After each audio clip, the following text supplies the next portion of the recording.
अस्सलाम वालेकुम दोस्तों। तो यार क्या हाल है। आज की इस वीडियो हम ब्रेकअप वैल्यू पर शेयर के रिगार्डिंग डिस्कशन करने वाले हैं। ठीक है, तो डिस्कशन करने से पहले मैं आपको इन ब्रीफली बता देता हूँ कि ब्रेकअप वैल्यू होती क्या है। ठीक है, अब देखो ब्रेकअप वैल्यू ये होती है कि जब एक बिज़नेस होता है या कोई भी कंपनी उठा लें तो उसके कुछ सब डिविजन्स भी होते हैं। ठीक है, जैसे फौजी सिमेंट हो गई। अब फौजी फाउंडेशन एक कंपनी है, इसको हम कहेंगे कि ये एक पेरेंट कंपनी है। ठीक है, फिर इसके अंदर कुछ डिफरेंट कंपनीज आ जाती हैं जो कि जैसे फौजी सीमेंट, फौजी फर्टिलाइज़र, फौजी फूड्स। ठीक है, तो ये क्या है, ये तमाम फौजी फाउंडेशन की सब्सिडियरी कंपनीज हैं। ठीक है, फौजी फाउंडेशन एक पेरेंट कंपनी है।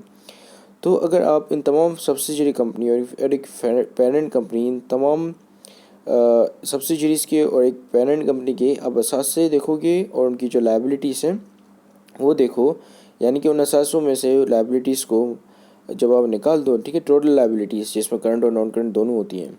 ठीक है, उन असासों में से मतलब टोटल एसेट्स में से जब आप लेस कर दें टोटल लायबिलिटीज़, तो उसके बाद मतलब हर डिवीज़न का आप ऐसे करें। ठीक है, हर डिवीज़न के साथ जो है आप उनकी टोटल एसेट्स को माइनस करें टोटल लायबिलिटीज़ के साथ। फिर जब आप फिर मतलब जो आपके पास अमाउंट आती है वो अमाउंट आप कैलकुलेट करोगे तो ये आपको मिल जाएगी उसकी ब्रेकअप वैल्यू। ठीक है, तो अब हम इसको थोड़ा डिटेल में पढ़ते हैं। So let's talk about the breakup value first. ठीक है, ब्रेकअप वैल्यू पर शेयर से पहले हम जान रहे हैं कि ब्रेकअप वैल्यू क्या होती है। ठीक है, so it basically is the value of the company if you break up all the divisions. ठीक है, जितने भी जो डिविजन्स हो तमाम को हम ब्रेकअप कर दें, तोड़ दें, अलग अलग कर दें या सेपरेट कर दें of the company and investigate the asset. ठीक है, और उसके बाद हम उनकी जो एसेट्स को इन्वेस्टिगेट करेंगे, उसके एसेट्स कितने हैं, ठीक है, उनकी क्या वैल्यू है with the deduction of total liabilities, और उनमें से हम टोटल लायबिलिटीज़ को डिडक्ट करते हैं क्योंकि ऑब्वियसली जो एसेट्स हमने लायबिलिटीज़ लेकर एक्वायर किए हैं उन पे हमारा कोई क्लेम नहीं है। ठीक है, अगर कल परसों कोई बंदा आ जाएगा हमसे अब हमारे पैसे मतलब अपने अपने दिए हुए पैसे वापस लेने, तो ऑब्वियसली हमें जो है वो एसेट्स सेल करके उसको बंदे को वो पैसे देने पड़ेंगे। ठीक है, बिकॉज वी आर ऑब्लिगेटेड। ठीक है, क्योंकि हमने जो है किसी बंदे से उधार लिया हुआ है। ठीक है, तो वो लायबिलिटी हुई ना, तो जिसके वजह से हम एसेट्स में से लायबिलिटीज़ को निकाल रहे हैं। ठीक है, ताकि एक हमारे पास एक वैल्यू आ जाए। ठीक है, so stock holders find this value when they sold और spun off a particular unit और डिवीजन ऑफ द कंपनी। ठीक है, अब स्पन ऑफ किसे कहते हैं, स्पन ऑफ कहते हैं जब आप जो एक डिवीजन को या एक अपनी सब्सिडियरी कंपनी को एक इंडिपेंडेंट कंपनी बना दो। ठीक है, अब लेट सपोज कि एक फौजी फाउंडेशन है। ठीक है, उसकी एक सब्सिडियरी कंपनी है फौजी फूड्स। अब वो प्रॉफिटेबल नहीं है। ठीक है, उसके लिए फौजी फाउंडेशन के लिए, तो उन्होंने क्या किया, उसको एक इंडिपेंडेंट कंपनी बना दी कि भाई अब उसकी ख़ुद की मैनेजमेंट होगी और वो मैनेजमेंट जो है हम उस मैनेजमेंट की कोई भी हेल्प नहीं करेंगे और उसकी जो शेयर्स होंगे वो हमारे पास होंगे, यानी कि कुछ शेयर्स हमारे पास होंगे, बाकी जो हम वो कंपनी जो अपने भले नाम भी चेंज कर ले, भले फौजी फूड से जो ABC फूड कर दे, ठीक है, तो उनको कोई फ़र्क नहीं पड़ेगा। तो स्पॉन ऑफ करना या स्पिन ऑफ करना इस चीज़ को कहते हैं। ठीक है, कि आप जो है एक अपने एक यूनिट को या एक अपने एक डिवीज़न को या अपनी एक सब्सिडियरी कंपनी को एक आज़ाद कंपनी बना दो, इंडिपेंडेंट कंपनी बना दो। ठीक है, जो कि आपके ऊपर डिपेंडेंट ना करती हो या जिसके डिसीजंस वगैरह आप या पेरेंट कंपनी नहीं टेक करती हो। ठीक है, so the current breakup value exceeds the current market value. अगर करंट ब्रेकअप वैल्यू जो एक्सीड कर गई, यानी कि वो बढ़ गई current market value of the company की जो करंट मार्केट वैल्यू है उससे, so it will pay off to sell off the component of the company in order to increase the shareholder value. ठीक है, ऑब्वियसली अब जब इस तरह होता है तो शेयर होल्डर की जो वैल्यू होती है वो कॉम्प्रोमाइज़ या वेल्थ जो होती है वो कॉम्प्रोमाइज़ हो जाती है। ठीक है, तो इस सिचुएशन में कंपनीज़ क्या करती हैं, कंपनीज़ अपनी जो एक डिवीज़न को सेल आउट कर देती हैं ताकि शेयर होल्डर की वेल्थ को मैक्सिमाइज़ किया जा सके। ठीक है, और इससे जो यूनिट को सेल आउट करती है तो उस यूनिट से जो पैसे आते हैं या कैश आया तो उसको या तो फिर डिविडेंड की सूरत में अपने इन्वेस्टर को या स्टॉक होल्डर्स को दे देती है, या तो फिर अगर उस यूनिट को या उस डिवीज़न को उन्होंने एक स्पिन ऑफ कर दिया, यानी कि उसको एक आज़ाद यूनिट बना दिया, तो उसके जो शेयर्स हैं वो स्टॉक होल्डर्स को बेच देंगे। ठीक है, या दे देंगे, बेच नहीं देंगे बल्कि फ्री में देंगे। ठीक है, क्योंकि स्टॉक होल्डर्स ओनर्स हैं द पेरेंट कंपनी के। ठीक है, सो देखो, अब ये एक पेरेंट कंपनी जिसकी मार्केट वैल्यू है कुछ 5 बिलियन, ठीक है। For the sake of simplicity हम इसको 5 बिलियन बोल देते हैं, ठीक है।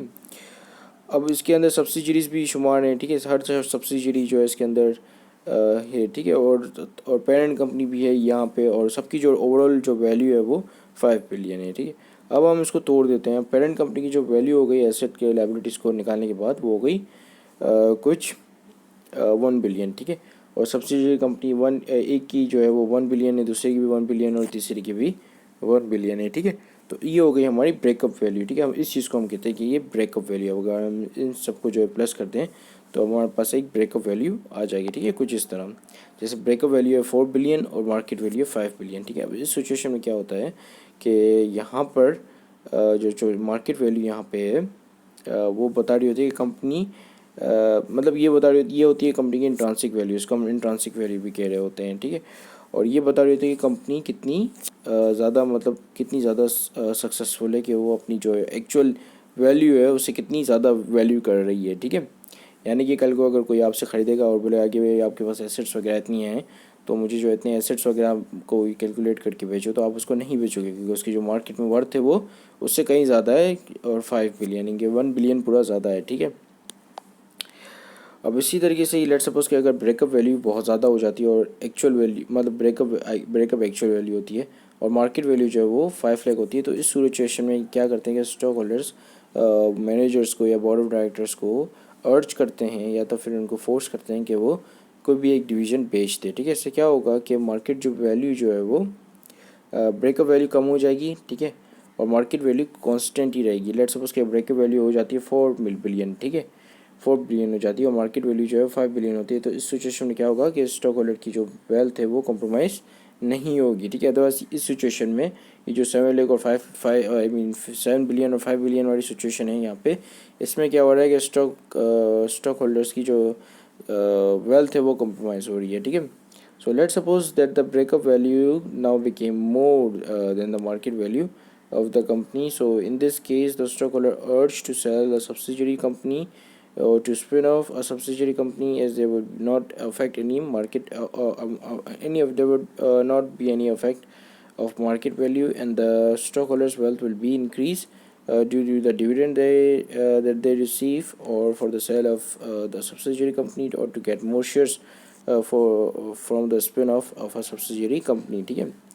तो देखो अगर कम हो के लेट सपोज के 4 लाख हो गई या 4 बिलियन होगी, तो इस सिचुएशन में जो स्टॉक होल्डर्स हैं उनकी वेल्थ इंक्रीज होगी, प्लस उनको डिविडेंड वगैरह भी, डिविडेंड या शेयर्स, एडिशनल शेयर्स भी मिलेंगे, ठीक है। अगर स्पिन ऑफ होती है तो शेयर्स मिलेंगे, और अगर किसी और के साथ मर्जर हो जाता है उस कंपनी का, I mean sorry not company, subsidiary का, या वो सब्सिडियरी एक जो एक सब्सिडियरी को कोई और परचेस कर लेता है, तो इस सिचुएशन में स्टॉक होल्डर्स को कैश मिलेगा, तो उसकी वैल्यू जो है वो, आई मीन स्टॉक होल्डर्स की वेल्थ जो है वो मैक्सिमाइज होगी, ठीक है। नाउ ब्रेकअप वैल्यू पर share, let discuss about the breakup value पर शेयर, ठीक है। So it is the breakup value divide by the numbers of ordinary share outstanding, ठीक है। अब ब्रेकअप वैल्यू पर शेयर आप किस तरह निकालते हो कि जितने भी आप मतलब जो भी आपकी ब्रेकअप वैल्यू निकली है, जो कि हमने पिछली स्लाइड्स में देखी, उसको आप डिवाइड कर दोगे जो numbers of common share outstanding है, ठीक है। कॉमन शेयर जो कि फ्लोट कर रहे हैं, फ्री फ्लोट कर रहे हैं, उनसे आप डिवाइड कर दोगे तो आपके पास पता चल जाएगा कि ब्रेकअप वैल्यू पर शेयर कितनी आ रही है, ठीक है। So it tell us that whether the stock of a particular company is undervalued और ओवर वैल्यूड, ठीक है। ये हमें बता रहा होता है, ये मतलब ये एक ऐसा इंडिकेटर है जो कि हमें बता रहा होता है कि जो कंपनी का एक शेयर ट्रेड हो रहा है वो या तो फिर अंडर वैल्यू पे ट्रेड हो रहा है या ओवर वैल्यू पे ट्रेड हो रहा है, यानी कि सिग्नल दे रहा होता है बाय और सेल के, ठीक है। So it is an indicator that gives the signal to the investor when to buy the stock of the company. Like if the market price of the stock is 52 and the breakup value per share is 60, that means to buy, as there is a potential of an upward movement, ठीक है, because it actually tells the physical worth of the asset of the company while extracting the liability from it, ठीक है। ये actually physical worth बता रहा होता है company की, जो कि कंपनी फिजिकल फॉर्म में जो मौजूद है उसकी क्या वर्थ है, तो ये चीज़ बता रहा होता है breakup value of a share. और ये हमें ये भी डिटरमाइन करने में हेल्प करता है इन्वेस्टर की कि वो किस वक्त जो है वो एंट्री और एग्जिट पॉइंट बनाने चाहिए उसे, ठीक है। तो अब हम देखते हैं कि इसको किस तरह कैलकुलेट किया जाता है, ठीक है। तो market value of total asset को आप जब माइनस करोगे और मतलब इन पहले इन सबको प्लस करोगे, टोटल लायबिलिटीज़ को और लिक्विडेशन फीस और प्रेफरेंस स्टॉक्स को आपने ऐड कर दिया, फिर इससे जो वैल्यू आएगी उसको आप प्लस कर दोगे market value of the total asset, ठीक है। टोटल एसेट की जो भी मार्केट वैल्यू है या पूरी कंपनी की जो भी मार्केट वैल्यू है उससे, तो आपके पास ब्रेकअप वैल्यू आ जाएगी, ठीक है। तो ब्रेकअप वैल्यू कैलकुलेट करने के बाद आप जो है ब्रेकअप वैल्यू पर शेयर कैलकुलेट इजीली कर सकते हो, ठीक है। क्या करना है, अपने ब्रेकअप वैल्यू पर शेयर को न्यूमरेटर पे रखना है और डिनोमिनेटर पे आपके पास आ जाएगा total number of common share outstanding. जब आप इसको डिवाइड करोगे total number of common shares outstanding से, तो आपके पास ब्रेकअप वैल्यू पर शेयर आ जाएगी, ठीक है। अब लेट सपोज कि ब्रेकअप वैल्यू पर शेयर बता रही है कि वो ABC लिमिटेड कंपनी की 80 रुपीज़ है, ठीक है। जबकि मार्केट वैल्यू में ये शेयर जो ट्रेड हो रहा है कैपिटल मार्केट के अंदर या स्टॉक एक्सचेंज पे वो 90 रुपीज़ का हो रहा है। तो उसका मतलब कि ये सेल सिग्नल है और हमारा जो स्टॉक है वो ओवर वैल्यूड है, ठीक है। यानी कि वो उसकी जितनी वैल्यू 80 रुपीज़ उसकी वैल्यू है, लेकिन वो 90 रुपीज़ पे ट्रेड हो रहा है। तो उसका मतलब कि ये ओवर वैल्यूड है और ग्रीड की वजह से ये इतना ऊपर पहुँच चुका है। ग्रीड यानी कि डिमांड, ठीक है, डिमांड की वजह से। और अगर यहाँ पे हम दूसरी सिचुएशन देखें तो इस यहाँ पे क्या हो रहा है कि जो ब्रेकअप वैल्यू है वो 50 रुपीज़ है, जबकि जो मार्केट वैल्यू है वो 20 रुपीज़ है। तो इसका मतलब कि बाय का सिग्नल है और ये बता रहा है कि स्टॉक जो वो अंडर वैल्यू है, यानी कि उसकी ब्रेकअप वैल्यू जो फिजिकल वैल्यू है वो काफ़ी ज़्यादा है जो उसकी मार्केट वैल्यू से, यानी कि जो भाव जो है उसका लगा रहे हैं मार्केट में ट्रेडर्स, ठीक है, उससे।